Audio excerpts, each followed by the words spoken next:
Assalamualaikum warahmatullahi wabarakatuh. Para sahabat channel YouTube Berkah 3 Menit yang dirahmati Allah Subhanahu wa taala. Syukur alhamdulillah kita masih bisa berjumpa lagi di channel Berkah 3 Menit ini. Channel inspirasi Islam dan keutamaan dalam beramal. Sholawat dan salam tetap tercurahkan kepada junjungan Nabi besar kita, Nabi Muhammad SAW. Allahumma sholli ala Muhammad wa ala alihi sayyidina wa maulana Muhammad. Besar harapan dan doa saya, semoga saudaraku semua selalu diberikan kesehatan, dimurahkan rezekinya, dan dipanjangkan umurnya. Amin amin ya rabbal alamin. Perlu kita ketahui, dalam Islam inilah hukum menonton film atau membaca cerita cinta yang vulgar. Bagaimana hukum menonton film romantis yang biasanya memperlihatkan hubungan percintaan laki-laki dan perempuan secara vulgar? Bagaimana pula membaca novel atau cerita-cerita cinta picisan yang di dalamnya menceritakan deskripsi yang vulgar tentang hubungan laki-laki dan perempuan? Seperti diketahui, film dan sinetron percintaan menjadi tontonan yang mudah ditemukan di layar kaca. Demikian juga dengan novel dan cerita fiksi romantis menjadi konten yang kini bukan hanya berbentuk buku cetak, melainkan tersebar luas dalam versi digital. Bahkan cerita-cerita semacam itu dapat dengan mudah diakses pada platform menulis digital. Kemudahan semacam ini membuat penggunanya terkadang tidak sadar akan konsekuensi dari apa yang mereka tonton atau baca. Membaca cerita-cerita semacam itu, terutama kisah cinta picisan, berdampak banyak kerusakan, apalagi pembaca laki-laki atau wanita pada usia muda. Di antara kerusakannya adalah menggerakkan syahwat dan menggelorakan nafsu. Cerita semacam itu juga memberi peluang luas untuk berkhayal dan berpikir tabu. Hati terikat dengan aktor dalam kisah, baik aktor lelaki maupun wanitanya. Menyibukkan waktu dengan yang tidak bermanfaat untuk agama dan dunia, bahkan lebih banyak merusaknya. Telah datang syariat Islam dengan menutup pintu-pintu yang mengarah kepada yang haram. Maka diperintahkanlah menahan pandangan, melarang berduaan serta mendayu-dayukan ucapannya dan semisalnya yang menggerakkan dan menimbulkan syahwat, mengarah kepada kekejian atau disebut perzinaan.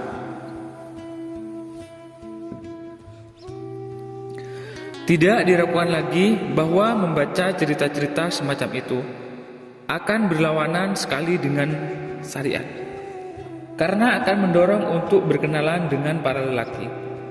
Hatinya terpaut dengannya dan dengan gambar-gambar dan bentuknya, serta cara mereka berkomunikasi dengan para wanita.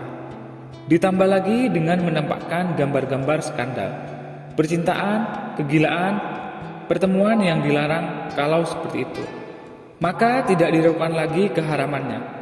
Menonton film-film romantis sama halnya seperti membaca cerita-cerita cinta picisan tadi.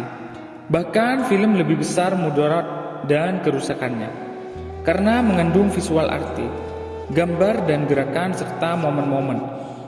Di dalamnya juga dipertontonkan aurat, melihat perzinaan disertai yang seringkali mengiringinya.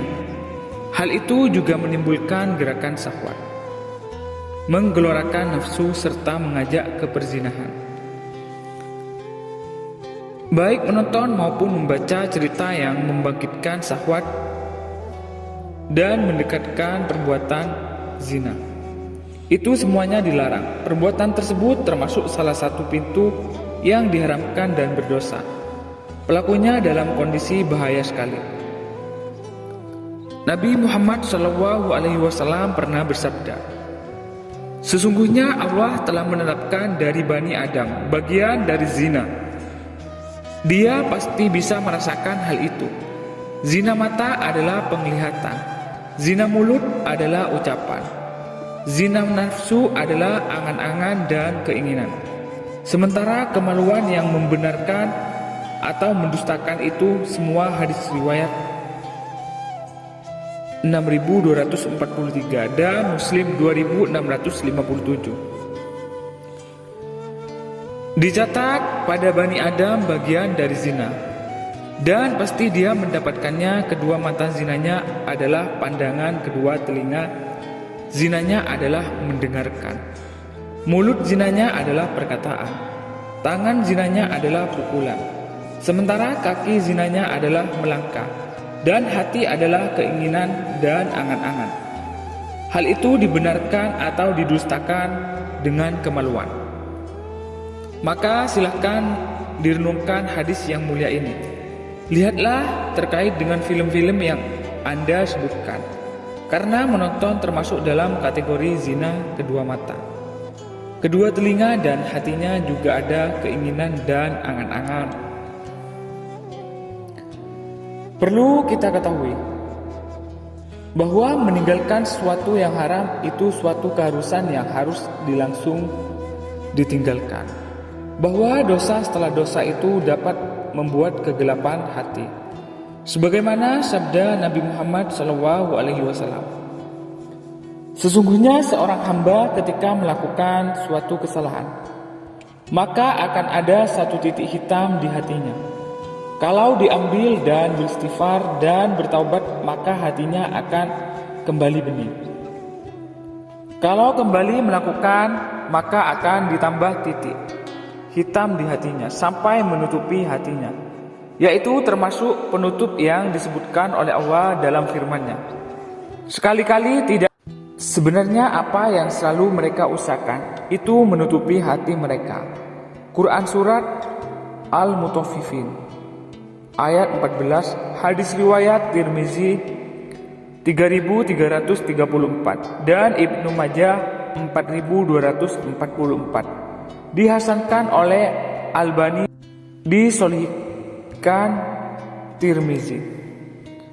Perlu Anda ketahui juga bahwa siapa yang meninggalkan sesuatu karena Allah, maka Allah akan menggantikannya dengan yang lebih baik lagi. Maka bersegeralah untuk bertaubat nasuha, benar-benar bertaubat dengan jujur. Tinggalkan semua hal-hal yang diharamkan ini. Sibukkan diri dengan yang bermanfaat untuk agama dan dunia.